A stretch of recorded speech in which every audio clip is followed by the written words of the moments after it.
Welcome to another episode of the SNC Podcast. I am your host, Folashade Anozie. Before I get on with this episode, I want to take a moment to speak about the global health pandemic.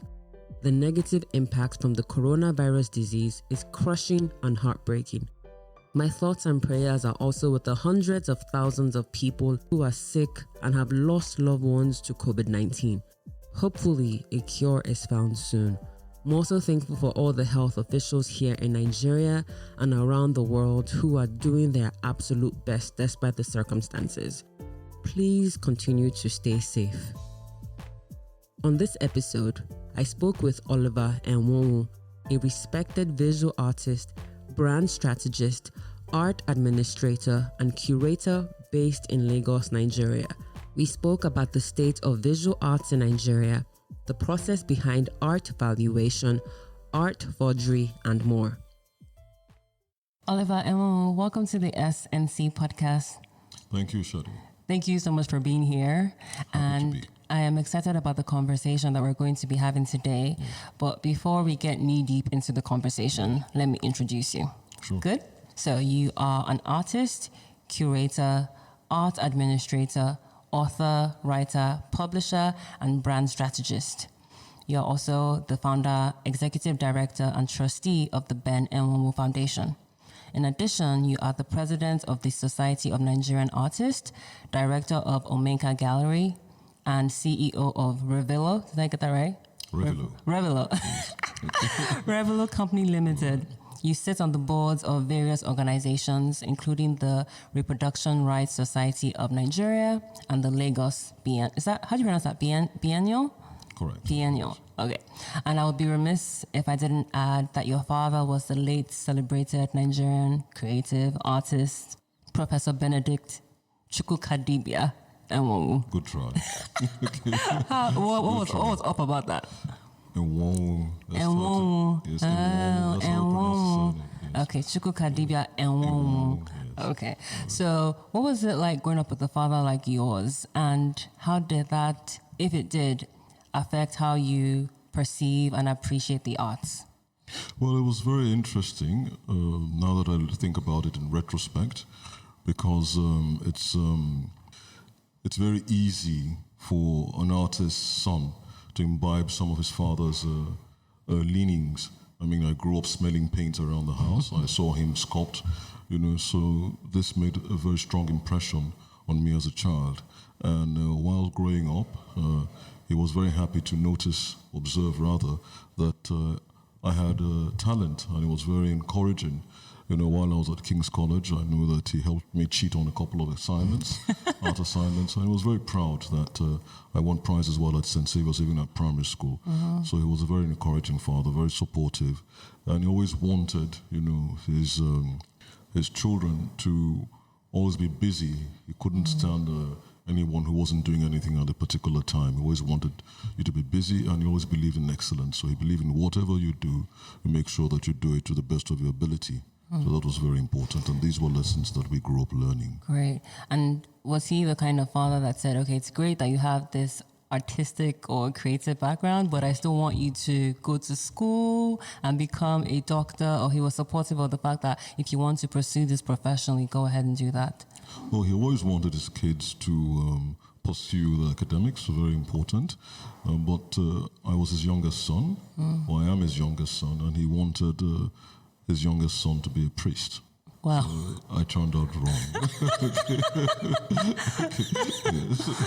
So I was supposed to be the one dedicated. Yeah. Yes. Wow. So you were like, so were you like, I'm sorry. What a priest I would have I turned know, out. right? When I was young, I wanted to become a nun because of Sound of Music. So we share something I in know. common, yes. And then I realized that the life that I live, I would be kicked out of the convent. There's no doubt about it. Same here. So we share a lot in common. Yeah, right. Very refreshing. I know. So what about your mom? What was she also supportive of you? My mother was supportive, but as far as I can remember, She always wanted me to be a doctor. Yes, I was supposed to be a neurosurgeon. Wow. But that turned out wrong as well. Yes. Why did she want to become a neurosurgeon? Well, because in her own time, she wanted to be a doctor herself. Oh, I see. So she was kind of living her dreams through me. Through you. Yes. Okay. And before I move on, I should note that you graduated from the University of Lagos, Nigeria, where you earned a degree in biochemistry, an advanced diploma in exploration geophysics with the distinction, and a postgraduate diploma in applied geophysics and visual arts,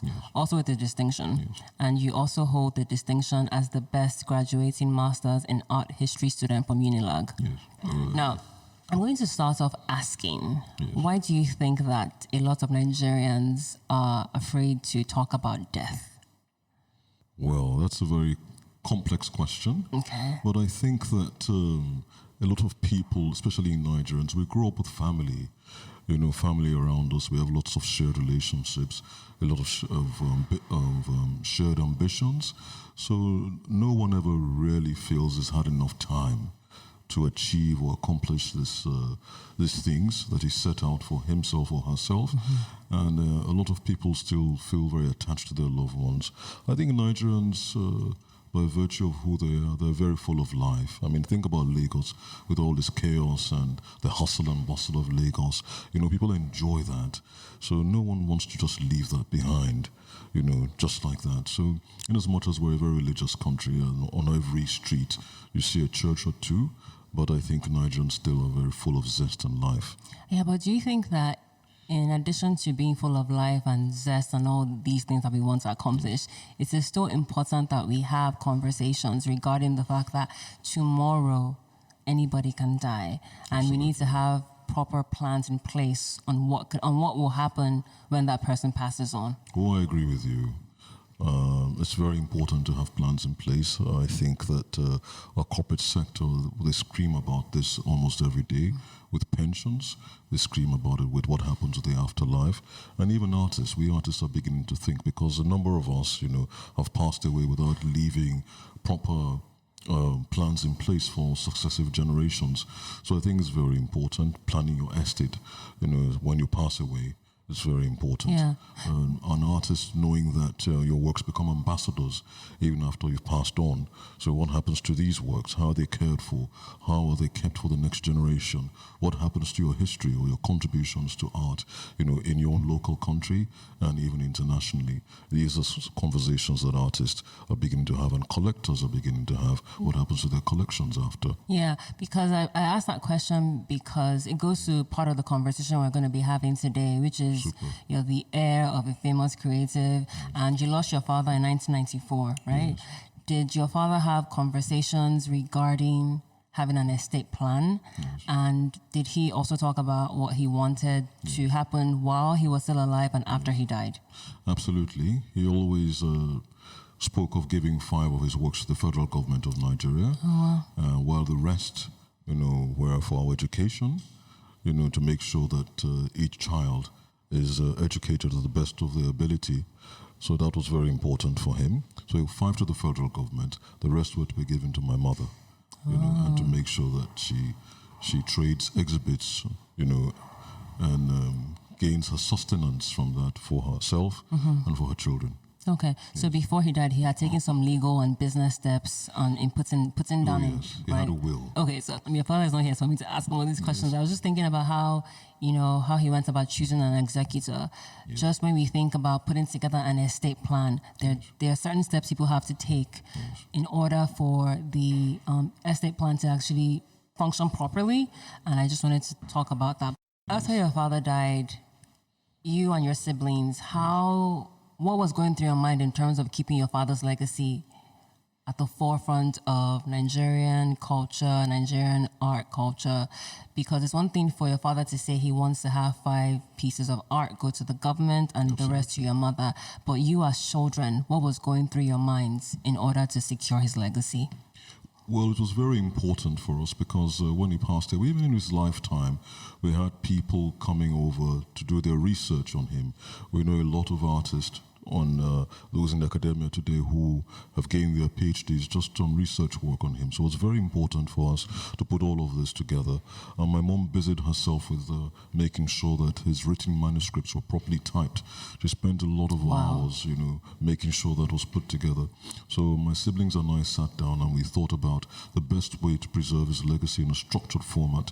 And then we thought about the foundation. And because I'm an artist and I was the one in the art, they all decided to support me in making sure that we have this foundation that is established to preserve his legacy. And the foundation was established in 2003, and through exhibitions, debates, residencies, we try as much as possible, to preserve his legacy. Now we're working on a catalogue raisonné, which is a compendium of all these known pieces, because we're trying to stem the spate of forgeries that are, of course, when an artist begins to appreciate and value, you have unscrupulous people who want to make quick money from it. So that has been, one of the one of our approaches to ensure that we'll preserve his legacy. And preserving his legacy also means even merchandise, anything within his image, and we even have the international community of academics, who write every now and then, those who are doing books, who want images of his work. So we're busy with that. And we're also planning more exhibitions, both on the local and international scene. Okay. Just a couple of years ago, the Tate in the UK had an exhibition, with him, at the forefront, talking about Nigerian modernism in art. So, of course, we're very happy to also work with these institutions in preserving and promoting his legacy. Now, you touched on something about forgeries. How does...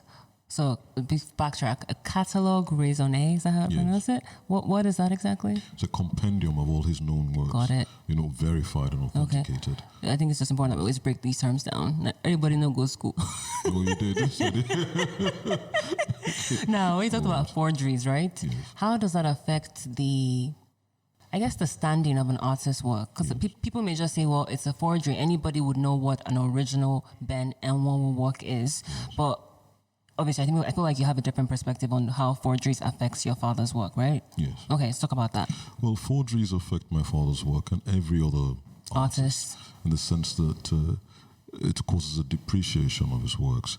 You have works that are done by artists that are not as strong, so it weakens, with the general perspective, when people see a forgery that is extremely poor, then you judge the artist based on that, and then collectors, the whole beauty about art is the exclusiveness of the art of a piece.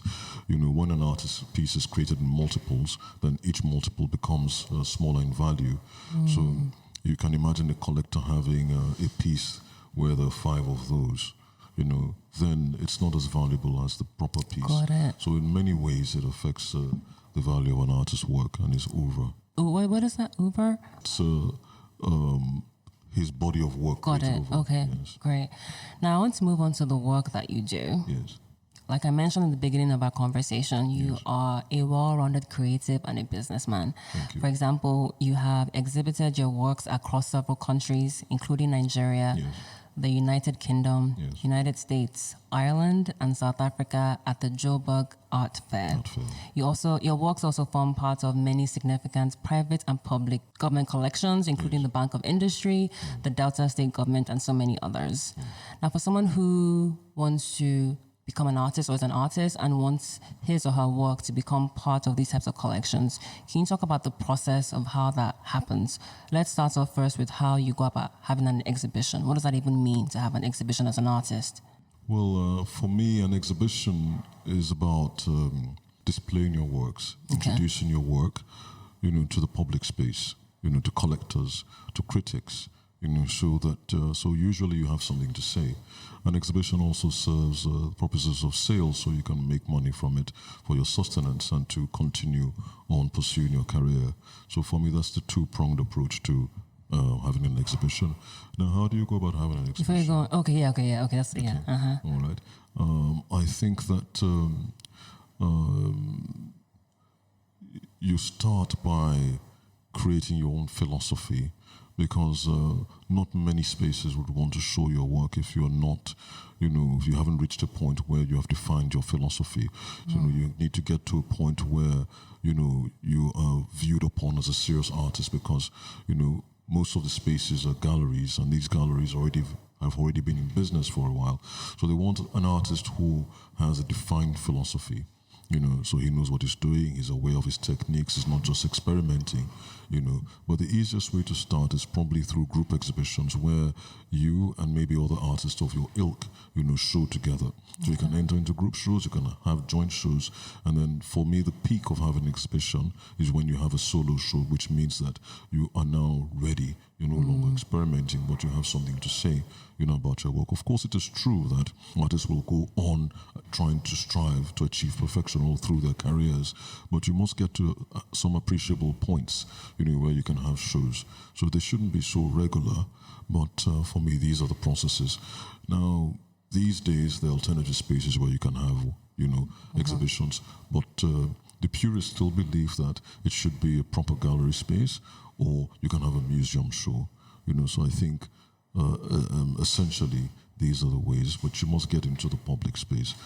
For me, that's, you must gain some sort of public acceptance, and that for me shows, how relevant your work will be. Okay, so don't just exist in the esoteric space, also be with, like I said, the public. Yes. I feel like sometimes maybe that's the issue that maybe visual artists or even just artists in general face, is that sometimes you feel like your work seems to be only appreciated by people who have a certain level of, whether it's intelligence, whether it's emotional intelligence, or what's what I'm looking for, whether you go school, you understand, and the common man cannot even see your painting and understand what it's trying to convey. So I think that's a very valid point that you made, that, you also want your work to be in a public space. Now, would you consider yourself a purist?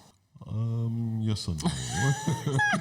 Yes and no, but that for me is the beauty of art, because I think it's the only profession where, it's actually living, in the sense that there's an art to speaking, there's an art to wearing clothes, an art to working, and walking as well.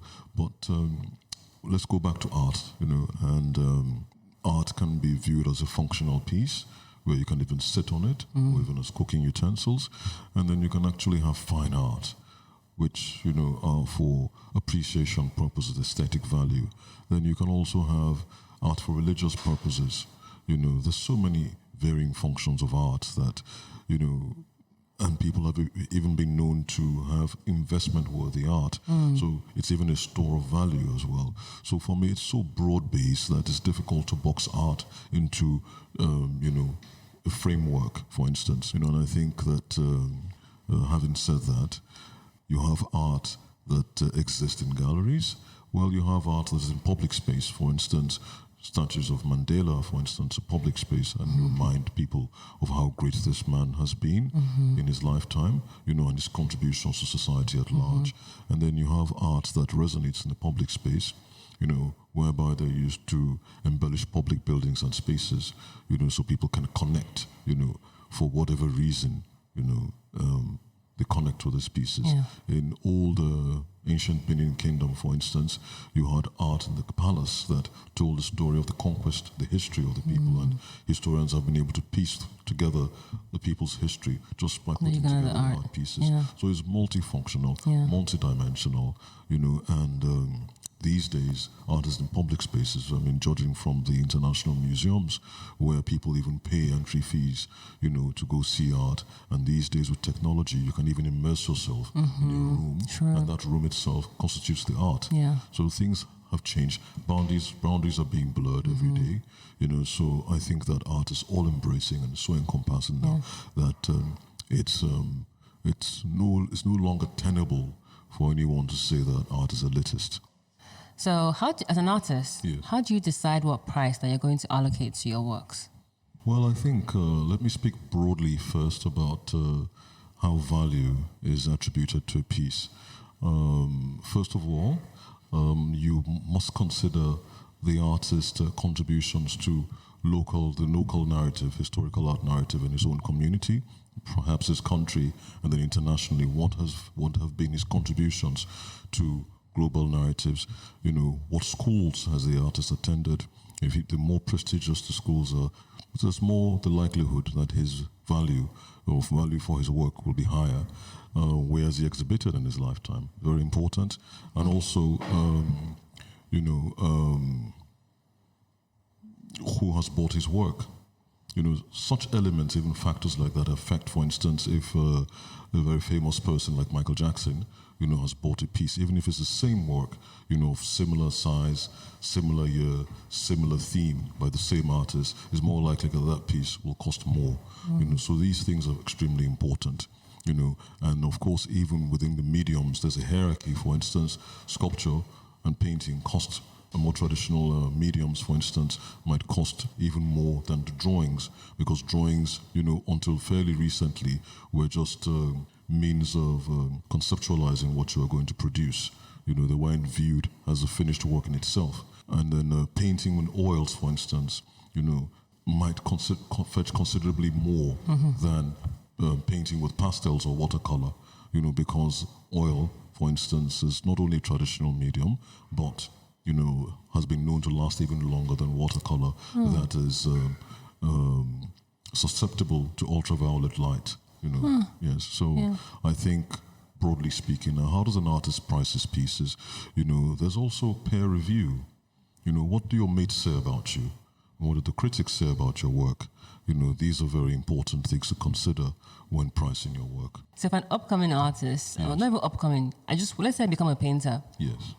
You mentioned all these different things. So, for example, you went to a prestigious school and I went to a non-prestigious school. Yes. So the way you're going to price your work is you can give it a higher price because of the schools you've gone to compared to my schools. Wow. Yes, because that sometimes if you work with the gallery helps to set your prices. Yeah. So ultimately, the galleries or your manager or your agent, sets the prices based on the market. You're only as good as what the market will offer or pay for your work. Okay. So that is a very nice way of even settling things very easily. I just think that, there's so many conversations that are happening, or people are just talking about the fact that your school shouldn't be the determinant of not even how successful you're going to be, but what sets the standard of how you're measured. Yes. So, because there are people who go to prestigious schools and their work is crap. Or they just don't have the talent. And someone maybe goes to Ogbomoso, whatever school, and because the school is not prestigious and that person's a better artist. It's just one factor. Oh, yeah. There's a whole cocktail of factors that go into it. But there's a likelihood that because you went to a prestigious school, you can articulate what you're doing better. Of course. You've thought the critical side of your work. You've met better professors who can influence your trajectory. And even while you're at these schools, what sort of education would you get? For instance, if it's a prestigious school in London, for instance, like maybe the Slade, it goes without saying that some of those lectures that you're going to have are going to be supervised by industry experts. So you're already noticed, and if they see that you're a good student, for instance, they might develop interest in what you're doing.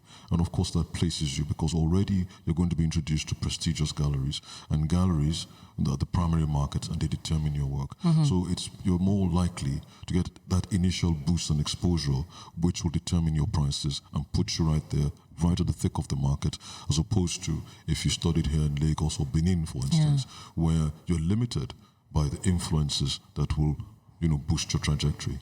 Ergo, life isn't fair. Life isn't fair. Now, what is these schools come with a history. No, of course. So you must pay for that. You must benefit from that. I know, so better packaging is the moral of this story.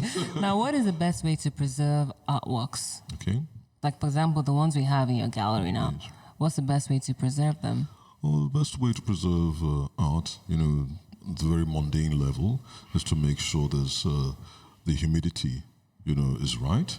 You don't have your works very close to where there's a high content of moisture.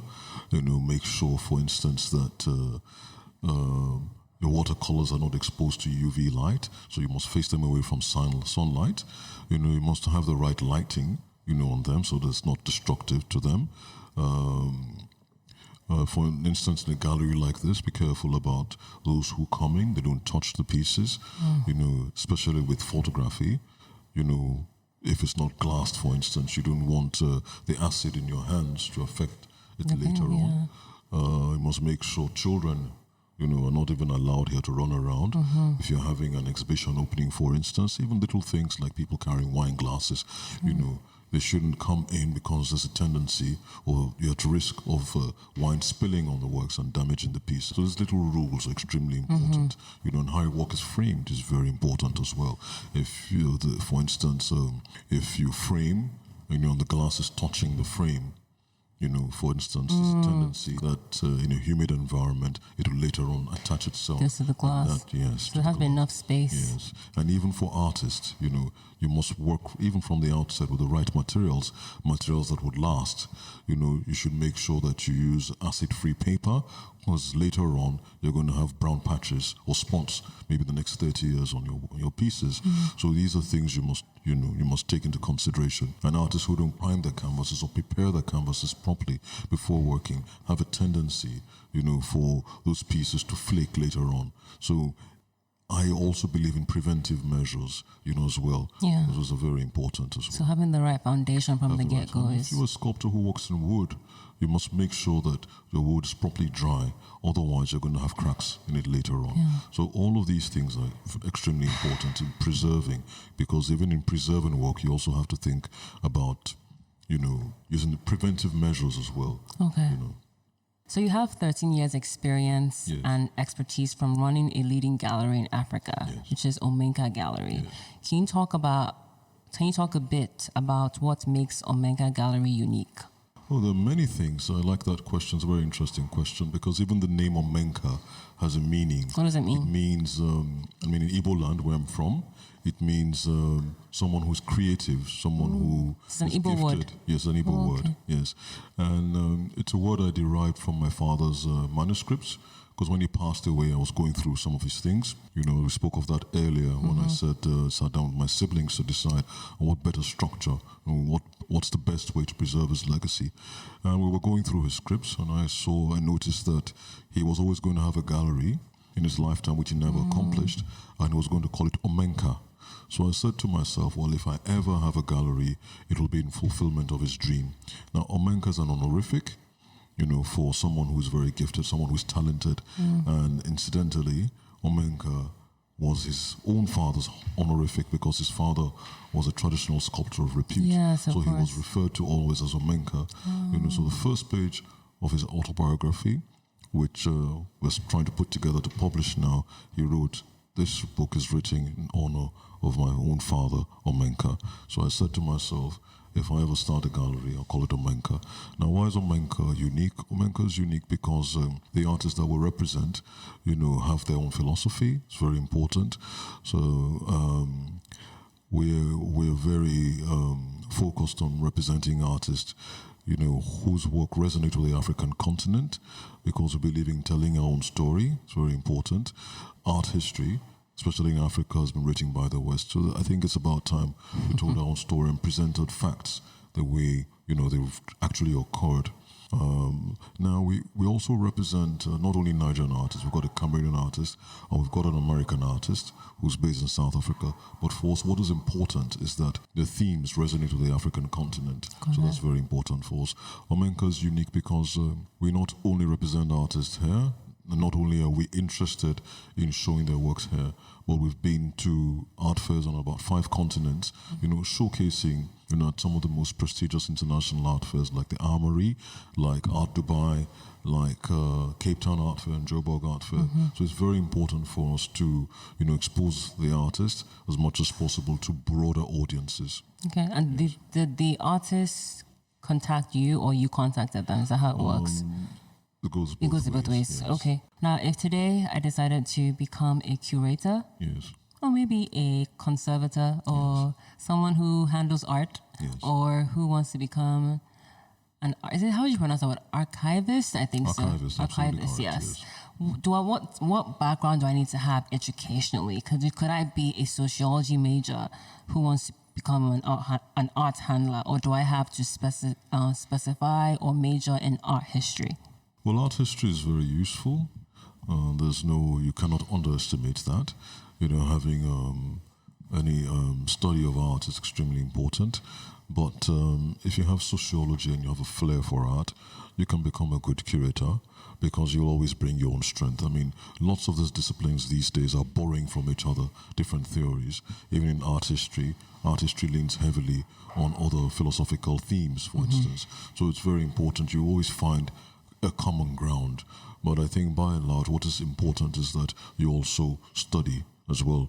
There are curatorial principles you must study. You must gain professional hands-on experience. So I think these things will make you more rounded. And as a curator, you must continue to study. You must go for international residencies. You must read as broadly as possible, because art is not just about enjoying it for the aesthetic purposes these days. It's all about how it fits, what relevance it has to society, what relevance it has to history, what relevance it has to us as a people in forming our identities. So especially in Africa, where we're in the post-colonial realm, trying to identify ourselves, trying to bring about what is true to our own roots and culture. You must have a sense of history and sociology to be a successful curator. So there's no knowledge lost, but you must also learn the principles of curating, and it's all very research-based. That's kind of going along with those lines. What would you say, or what opinion do you have on the state of visual artists and arts in Nigeria? Well, I think that it's on the rise. I mean, you can't compare the state where we are now with 20 years ago. I mean, judging by the galleries, which are more professionally run, judging by the more exquisite catalogs, containing critical text, when you also consider that there's a secondary market now, we've got 2 or 3 major auction houses that are doing extremely well and establishing the prices for Nigerian art and artists. When you also look at the fact that we have international events like the Lagos Biennale, and Artex, and auction houses like Art House Contemporary. I think these are very important factors. I mean, just the other day, the MC Shillong Museum was birthed, so you can see that there's a structure now beginning to form, and that structure is extremely important. What we need now is public and private sector partnerships, the funding, how identifying the value chain, making sure there's government support, in creating, a level playing field, or to make sure that regulations, are in place. For instance, we don't have a national gallery of art, just like you'd have maybe the British Museum, for instance, where you can see the heritage of a people, and I think that's extremely important, in understanding ourselves better, as a people, and showing peaceful coexistence and tolerance. These things are very important. How are we not able to have a proper national gallery of art where people from all walks of life, the international community can come to understand our peoples and culture better? These are things that we need to have in place. How do we grow our tourism potential? Knowing full well that in all the developed climes, this sort of structure, is very useful to national development and tourism, for instance. So I think that by and large, we've got staggering prices for art now. International auction houses, are dedicating, whole departments to the sales of African art, especially art from Nigeria. I mean, the other day we found a tutu going for over £1 million, but we still need structures. We still need storage facilities, businesses that do storage, businesses that run transport, because it's an art, having to move art, especially if you are going to have to ship it abroad, for instance, it has to be safe. Insurance companies, for instance, that are specialized in insurance policies for art and artists, because we're very specialized people, very peculiar. What else? We also need art lending companies. If you say, for instance, that a tutu by Oliver Enwonwu went for over £1 million, why is it that I cannot take that work of art to a bank and get a loan for it? These are structures, and so there's still room for growth. Otherwise, what we'll find is that in the next couple of years, will be stagnated, or it can even reverse the growth achieved so far. Yeah, because two of my questions that you have actually kind of touched on is, for me, I hope that people who listen and watch this interview are not just the Ajabota people. I would hope people who are not Ajabota, even though that word is so annoying, but my point is people who don't have an appreciation for art also watch this interview as well, because for me, the struggle I find in Nigeria is that a lot of times you see that it's just the people who have money that appreciate art. But if we have, like you said, the government, maybe they're building institutions in slum-based places or places that are not well built. There's like art on the wall. There are art pieces that people can go, there are art exhibitions that people can go and see. Then maybe the average Nigerian child can have a better appreciation. Do you get what I'm trying to say? Absolutely. So I don't know how the government can go about doing that. The government can do that in terms of the education curriculum. Yes, to make sure that even from ground level, students, pupils, children, encouraged, the appreciation of art. The government can make sure that public buildings and spaces are embellished with artworks, beginning with their foreign missions, and the embassies, very important. When you come into Lagos, for instance, you cannot tell the people who they are, by being in the airport, for instance. And that, for me, should be the very welcome notice to say you are in Nigeria. When you set out to travel to even South Africa, for instance, you immediately pick up on the culture of the people. When you see the geometric forms and shapes of their art, you can tell that you are in South Africa. What do we have as a people? And look at how unifying that force is. Even the artworks at the Murtala International Airport have been cordoned off, and some have even been removed. So for me, that's a shame. Yeah. So that's one step or one thing that the government can do. Now, is the government helping to encourage the private sector, for instance, to ensure that maybe through tax rebates, to ensure that they support artists and, do some serious policies towards the art. The government has come up with the CIFI initiative, with the central bank, but when you look at it, there isn't anything for the visual artist.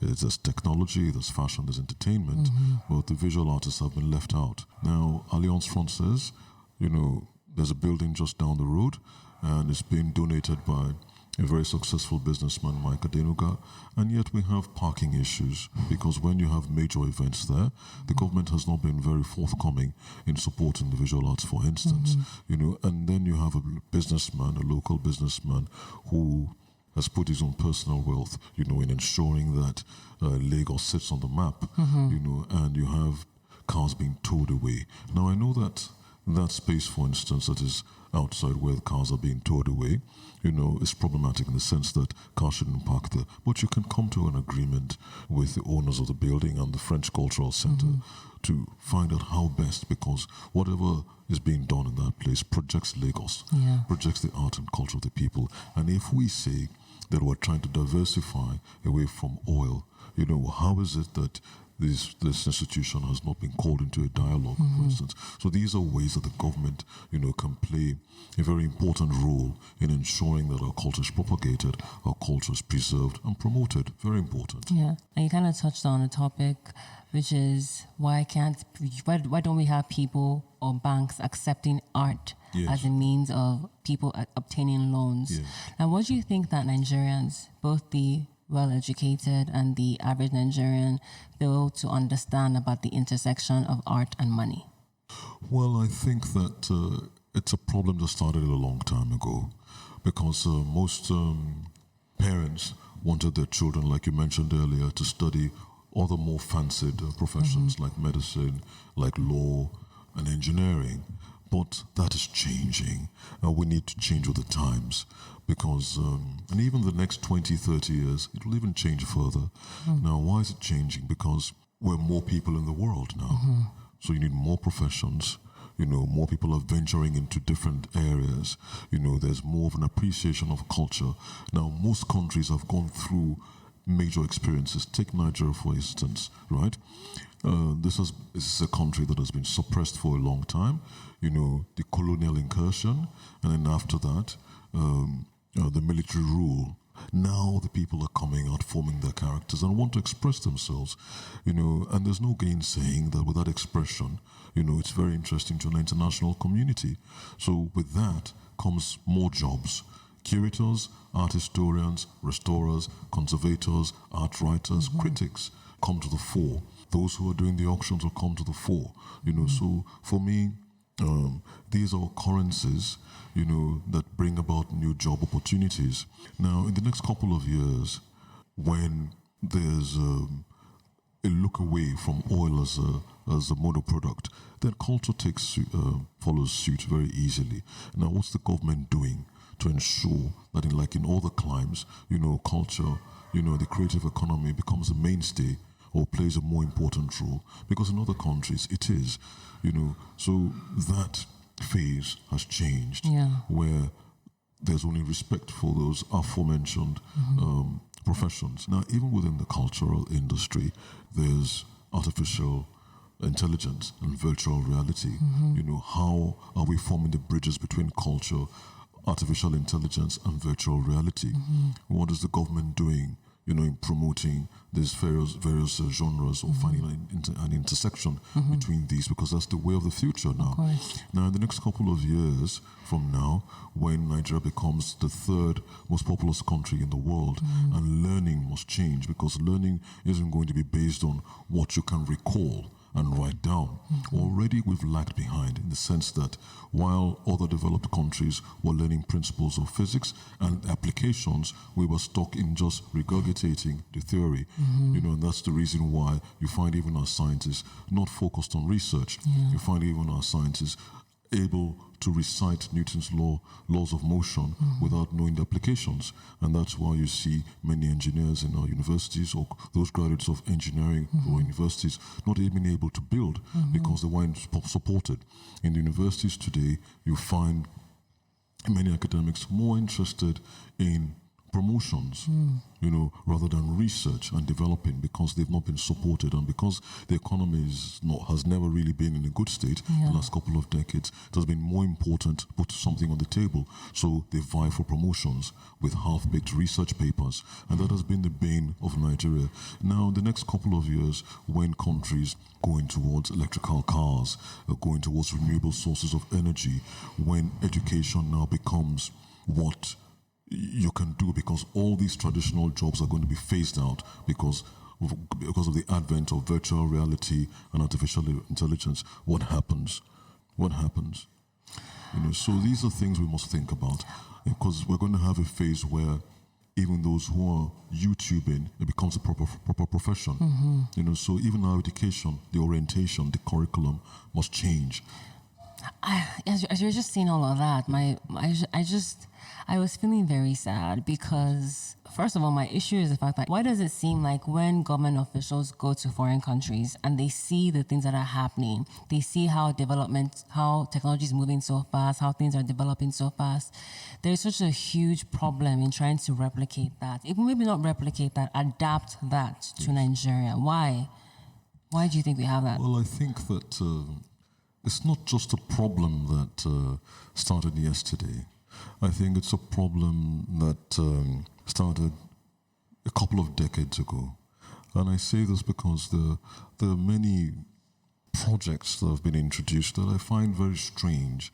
And I think that some of these projects or initiatives, other developed countries do not adopt them. And one of this is the quota system. How do you get to be very good at what you do when you're not judged, on the merits of your abilities? You're judged because you come from a particular region in the country, and that's not good. That's not good at all. And it goes without saying that when you have such products getting into the choicest secondary schools from common entrance level, and you can see how it's developed as you go along up to university level, and these graduates come out who are not the best you have, and some of these people get the best jobs. So right from the very start, because they don't even have the capacity or the abilities, they can't think out of the box, they cannot improve, they can only imitate to a certain degree. Because it even takes an intelligent person to imitate. For instance, if you look at a beautiful piece of art, why do you need experts to detect a forgery, because the forgers are good. Yeah. So there must be some sort of intelligence or skill that comes with even imitations. Now, if you have the wrong set of people getting the jobs, you're only going to have square pegs and round holes. And that's the reason why, that's one reason rather, we haven't moved forward, or we're finding it difficult to move forward. Yeah. Now, if you look at even choicy appointments, or should I say appointments that have to be filled by technical people, technocrats, you have the wrong people there. It goes without saying there can't be much success, in these areas. So I think that there's a problem. Yeah, and just even talking about the different types of careers you can have at a museum, a gallery or a museum, like from an art curator, someone who handles art, an archivist. Why is it that if a foreign person tells you that I'm going to charge you $100,000, as Nigerians, we're so happy to give away that money. But if a Nigerian who's even probably more qualified than the foreign counterpart charges you that same amount, we're so quick to say you're charging too much. Like, why do we undervalue ourselves? Yes. I feel like it's demonic. I agree with you. But I think that it's because there isn't an appreciation of history. There isn't an appreciation of culture. We don't value ourselves because we don't know who we are. And that, for me, is the role of art and culture in a society. With art and culture, you will have a value of who you are. You will have a value, you have your own identity. And these are things that have been taken away from our schools. How many schools are studying history? How many schools are studying art? How many spaces are there for you to understand yourself? For instance, in museums, how many museums are functional and are keeping in time, keeping in tune with today's 21st century museum practices? How do you have a vision, a collective identity? How can you move forward without spaces like this? That help you define who you are and understand where you're going and where you're coming from. Yeah. Because in museums, typically, even by the educational programs that they have, you find out that they teach a better understanding of who we are. How do you cope, for instance, with the Boko Haram menace? It's an ideology. You don't fight Boko Haram with arms. You're fighting an ideology, and it can only be best tackled or engaged with by increasing understanding of who you are. If I go to a museum, for instance, and I always happen to attend educational programs at the museums, and just by looking at the art, I can understand your culture better, and I'll have a better understanding of who you are, the way you think, and I'll know that we're not different, and we actually come from the same progenitors. So I think that it's the way of life, an ideology which culture, can best tackle. And if we have these things absent, of course we're going to have this problem. So that's why I keep going back to the fact that the foundation is weak. Yeah. Yes. I'm going to continue to fast and pray for Nigeria, because Absolutely. it just breaks my heart when we see people that are so deserving of earning so much money, but Absolutely. we say, I'm not going to pay Oliver that amount of money because Oliver is Nigerian, and someone else, Sade, says, oh yeah, Sade, here's my money, and just goes, and it just breaks my heart. Because through culture, we'll be better placed to understand, the rigors of colonialism and how it affected us.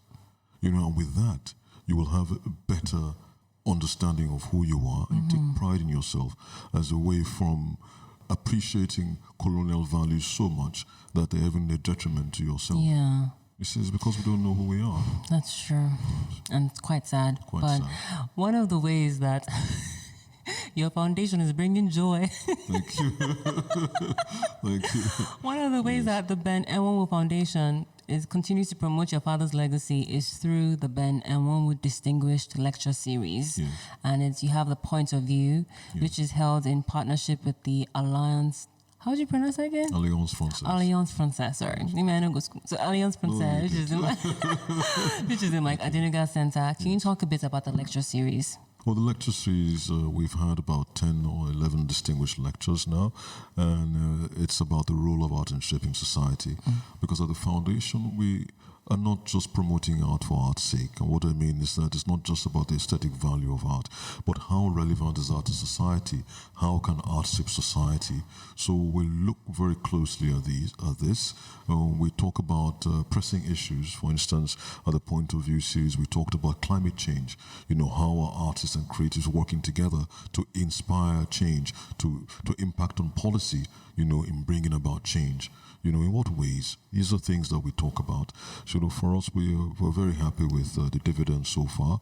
We've had all sorts of international speakers, from renowned academics to celebrity figures like Wole Soyinka, who is also Nigeria's first Nobel laureate, for instance. And they've all shared their perspectives on how art, and it's been very interesting because art, like I mentioned, doesn't exist anymore in isolation, but it exists, in confluence rather with other professions. And when you have artists, creatives thinking creatively, and the policymakers on that same stage, also adapting policy, because policy brings about the change, then you can find that there's actually going to be change. Is there a way that I'm not your board or anything, but do you think that there's a way that we can make these point of view talks in some way accessible to the not lower income people, but people who may not have a better appreciation of art, so that they understand why art is important? Oh, yes, because even from the outset, and even in the planning stage, it's actually conceived to ensure that everyone has a say. Even thinking of the name, Point of View. What's your point of view? Yeah. So we want everyone to speak, and like I mentioned, it's not just about art. The broader concept is about getting policymakers in there. It's about getting government officials in there. It's about getting business people in there, because we want public and private sector partnership in the promotion of our creative economy. So it's about bringing all these people there to share their points of view. How can we go forward? Because now we're no longer relying on oil. We want to look away. We want to build a creative economy. We know how important the creative economy is to Nigeria's GDP. We know how important creatives are in envisioning a new future, and a future that's good for successive generations. We know how the creative economy is, or creatives are, even in rebranding the country. I mean, we've got so many various negative stereotypes, being thrust on us by the international media and even the West. They talk of a country that is corrupt. They talk of a country that is riddled with poverty. Insecurity. When you look at the good side of Africa, for instance, you think only of the safari, because that's what has been branded all around on Western media. So it's high time they look at Africans and Nigerians differently. Are we telling our own story? Because even in the West, they have their own issues, but they've been very clever, at hiding them and only projecting the beautiful sides, and that's why they gain so much from tourism. So what are we doing as a people with Nigeria, as being as rich and as wealthy as it is, even in terms of natural resources and beautiful spaces, historical locations and geographical locations, what are we projecting to the world? So I think these are very, very important, and, what other way can you project a country if not through creative means and through creativity? Think of Picasso in Spain. Think about Picasso, who even adopted France as his own country, though he was Spanish. Think about what his image did for that country. For instance, all over the world, cultural brokers are the most powerful. So it's not, how much you spend on advertising or taking out adverts on international media, but what are you doing in terms of the creatives? Because I think through creativity, we can actually rebrand our country and tackle, or change negative stereotypes on our country. And I always tell people that at the end of the day, when we travel, we're going to always be identified as Nigerians. Nobody's going to say you're Igbo, Hausa, Yoruba, wherever it is.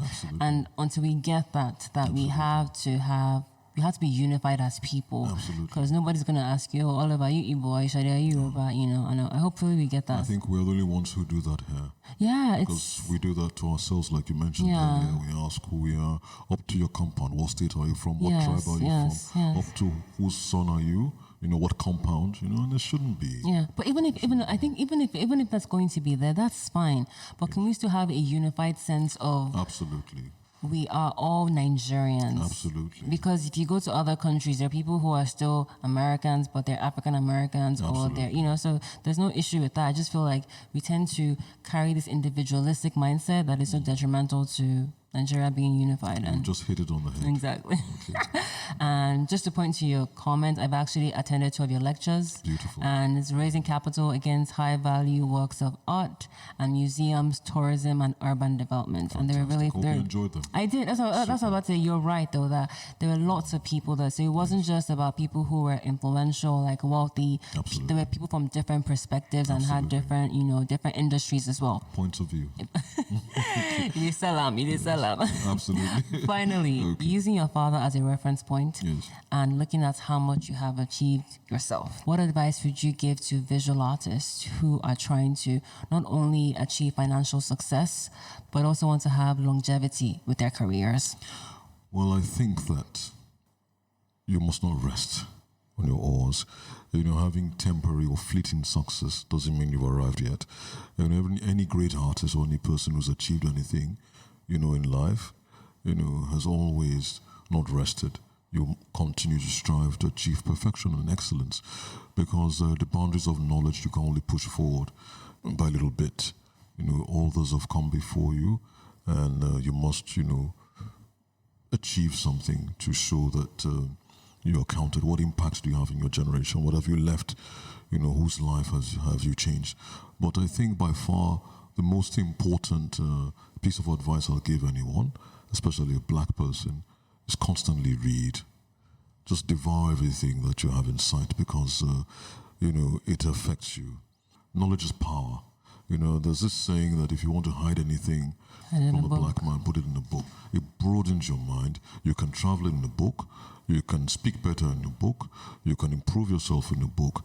And there's so much information out there that is really in commonplace, but you'll never find it if you don't read. So for me, that's any advice. You want longevity, reinvent yourself. The only way you can do that is by reading. Yeah. Information is power. All right, let's go into the fun random questions. Are you ready? Sure. Okay. First question is, what do you do to unwind? What do I do to unwind? I like watching people. Oh. Yes, so sometimes I might just, I make friends. I make friends easily. Sometimes I want to watch a movie, something relaxing, because I work around the clock. So for me, it's important. Sometimes you have to unwind. I like to listen to music. I'm very eclectic. So I like anything from soul to new soul to R&B. I like the oldies because I think they carry stronger messages and I can relate better to them, as opposed to the new age songs that mainly for me, that's for me, very sexual in nature, so I'm not very inclined to that. You're the second person I've interviewed this year. I'm like, I guess it's a generational thing. Yeah, it's just too sexual. I think that it's all a marketing tool. I mean, if you've got substance, you don't have to. But yes, that's my take. But the old songs that you claim to like, yes, I keep on saying that they were sexual. So is it that they were not overly sexual? Not overly sexual. They spoke more of love. There's respect. Yeah. As opposed to, I don't want to mention some of these things. Yeah, but and today's songs actually debase women in a way. Yeah. Because you watch some of these videos and people are tossing dollar bills, and that's debasing as far as I'm concerned. Popping money. Okay. Who's your favorite? I'm going to do that. Who's your favorite new age artist of who was your favorite of 2019? Yes. Nigerian? Yes. Well, I like Asha. Okay. New age. Okay. New age. Yeah, okay. She still counts. Yeah, no, yeah. Okay. Okay. Like Asha. Asha, cool. Yeah. Third question. Complete the sentence. Life is beautiful. That's good. What are 2 things that people may not know about you? Not many people would know that I'm a very quiet person deep down inside, because I organize a lot of events, and people see that. And then it's very easy to think I'm an extrovert, but deep down I like my own space. Final question. You can only keep one. Which are you picking and why? Enwonwu at the headquarters of the UN in New York, Songo at the Power Holding Company of Nigeria, headquarters in Lagos, or the drummer at the NITEL office in Lagos? Enwonwu. Why? Because of what it represents. It represents an emergent African nation, because at that time, many nations in Africa were gaining independence. So it speaks of a people who are getting liberated. It speaks of a people coming into their own. And it was created in promotion of world peace. And so for me, easily I'd resonate with that because that's embraces almost everything that I do. Okay. Yes. Well, thank you so much for your time, Oliver. Thank you, Shadi. This episode is produced and edited by me, Folashade Anozie. Theme song for the show is by Imodu Ayonote. The podcast is available on AudioMac, Podbean, Spotify, Apple Podcasts, Google Podcasts, iHeartRadio, and Stitcher Radio. Simply search for the SNC Podcast, which is one word, no spacing.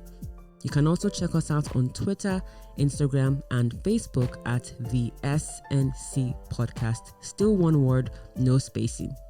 Thank you for listening.